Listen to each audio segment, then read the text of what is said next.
मित्रांनो, या 1 जानेवारीला मुक्काम पोस्ट बोंबिलवाडी नावाचा एक चित्रपट आपल्या भेटीला येत आहे. चित्रपटाचे दिग्दर्शक आहेत परेश मोकाशी.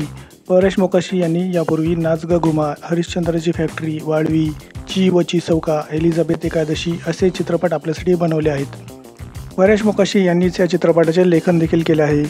यूट्यूबवर मुक्काम पोस्ट बोंबिलवाडी या नावाने सर्च केल्यावर आपल्याला एका नाटकाचे ट्रेलर दिसते. याचाच अर्थ हा चित्रपट म्हणजे या नाटकाचे मोठ्या पडद्यावरील अडॅप्टेशन आहे. प्रशांत दामले हे हिटलर शाह आणि आनंद इंगळे हे चर्चिलच्या भूमिकेत दिसत आहेत.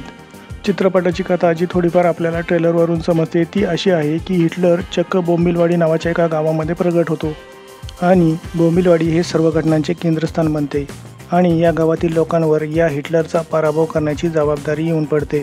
पुढे हे लोक या जबाबदारीमध्ये सक्सेसफुल होतात की नाही ते आपल्याला चित्रपट पाहिल्यानंतरच समजेल. चित्रपटात इतर देखील भरपूर कलाकार आहेत, जसे की सुनील अभ्यंकर, अद्वैत दादरकर, गीतांजली कुलकर्णी, दीपाली लेले, गणेश मयेकर, मनमीत पेम, प्रणव रावराणे, रितिका श्रोत्री, राजेश मापुसकर. तन्मय भिडे यांनी या चित्रपटाचे संगीत दिले आहे. चित्रपटाचे टायटल सॉन्ग देखील यूट्यूबवर अवेलेबल आहे. तन्मय भिडे यांनी यापूर्वी नाच ग घुमा या चित्रपटाचे संगीत दिले होते.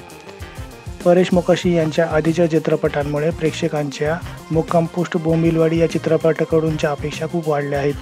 आता खरी मजा येईल 1 जानेवारीला. तोपर्यंत वेट करू अजून काय. बाकी या छोट्या व्हिडिओमध्ये दिलेली माहिती आवडली असेल तर या व्हिडिओला एक लाईक द्यायला अजिबात विसरू नका आणि असेच इंटरेस्टिंग व्हिडिओज बघत राहण्यासाठी आमच्या चॅनलला नक्कीच सबस्क्राईब करून ठेवा. पुन्हा भेटूया अशाच एका व्हिडिओमध्ये. Tata, good bye, sayonara.